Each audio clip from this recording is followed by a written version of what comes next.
அஸ்ஸலாமு அலைக்கும் வரஹ்மத்துல்லாஹி வபரகாத்துஹு. ஒருமுறை பெருமானார் ஸல்லல்லாஹு அலைஹி வஸல்லம் அவர்கள் யூதர்களும் கிறிஸ்தவர்களும் அல்லாஹுவை விடுத்து மார்க்க மேதைகளையும் துறவிகளையும் தங்களின் கடவுளாக ஆக்கிக் கொண்டார்கள். அல் குர்ஆன் 9வது அத்தியாயம் 31வது வசனம்.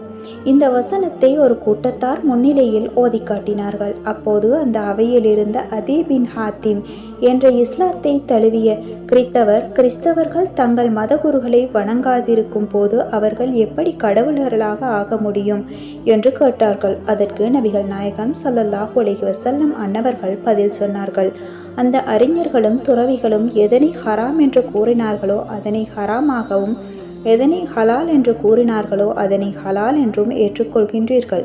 இதுதான் அவர்களை கடவுளராக ஆக்கிக் கொள்வதாகும் என்று கூறினார்கள். ஆதாரம் அஹ்மத், திர்மிதி.